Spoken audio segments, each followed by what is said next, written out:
अहमदाबाद में air India का plane crash Bharat के इतिहास में अपने आप में बहुत बड़ी घटना है, क्योंकि इतनी बड़ी दुर्घटना पहले भी कभी नहीं हुई जिसमें इतने यात्री मारे गए हो। आपको बताते चलें कि इसमें तकरीबन 242 लोग सवार थे, जिसमें 230 यात्री थे और उसके साथ साथ 12 क्रू मेंबर भी थे, जिसमें एक यात्री काफी अप्रत्याशित रूप से जीवित बाहर आ गया और उसका इस वक्त हॉस्पिटल में इलाज चल रहा है, सिविल हॉस्पिटल में, जहां पे आज प्रधानमंत्री नरेंद्र मोदी स्वयं पहुंचे। उन्होंने घायल यात्री का हाल जाना और अधिकारियों को समुचित इलाज करने के सख्त निर्देश दिए हैं। उसके साथ ही साथ आपको बताते चलें कि प्रधानमंत्री मोदी ने सिविल हॉस्पिटल के साथ ही साथ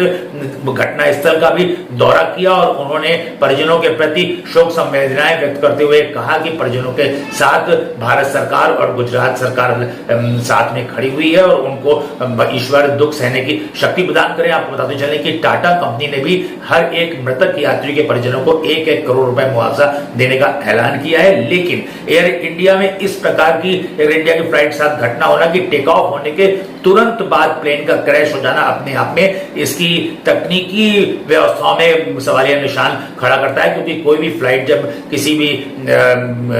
यात्रा में जाती है तो उसके पहले एक इंजीनियर्स का बड़ा समूह फ्लाइट का इंस्पेक्शन करता है और किस प्रकार से इसको हरी झंडी दी गई, जो कि अहमदाबाद से लंदन गेटवे जा रही थी फ्लाइट की टेक ऑफ करने के साथ एयरक्राफ्ट पूरी तरीके से एयरबॉर्न भी नहीं हो पाया, मतलब अपनी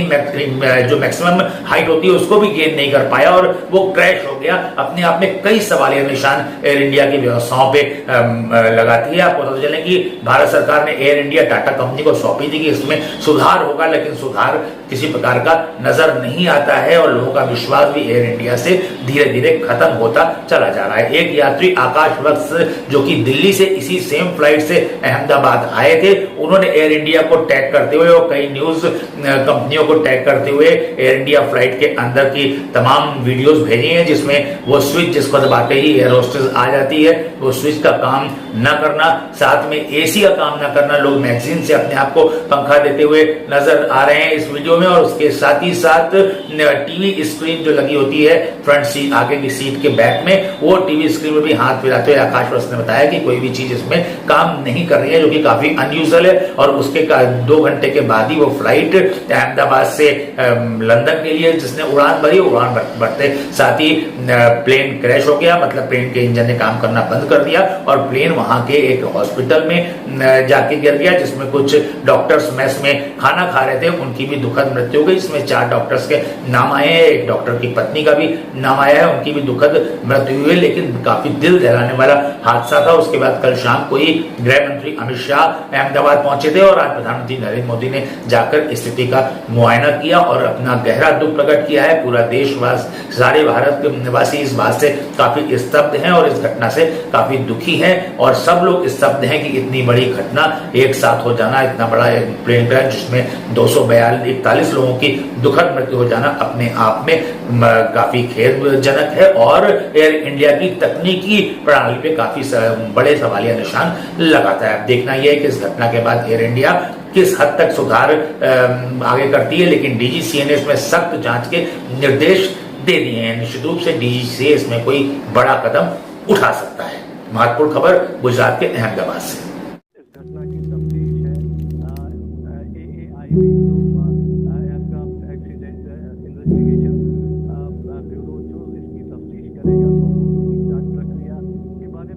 लगता है कि उन्होंने जानकारी दी होगी तो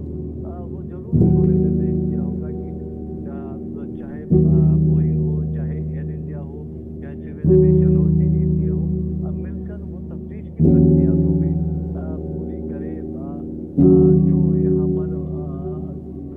एक तरह से एविडेंस होंगे तो उसकी फॉरेंसिक इन्वेस्टिगेशन हो, तो तमाम चीज़ों को लेकर उन्होंने निर्देश भी दिया होगा। लेकिन एक फर्स्ट हैंड अकाउंट लेते हुए पीएम मोदी इस वक्त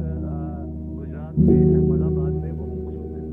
जी सुधाकर, आपने कल भी देखा था कि हादसे के बाद में गृह मंत्री अमित शाह खुद मौके पर पहुंचे थे, उन्होंने घायलों से भी मुलाकात की थी, वो अस्पताल भी पहुंचे थे। आज प्रधानमंत्री नरेंद्र मोदी पहुंचे हैं और बहुत ही बारीकी से वो घटनास्थल का निरीक्षण कर रहे हैं, जानकारी प्राप्त कर रहे हैं और ये साफ तौर पर बताता है कि जिस तरह से ये हृदय विदारक घटना है और पूरा देश जिसको लेकर के शोक में भी व्याप्त है और उसी वो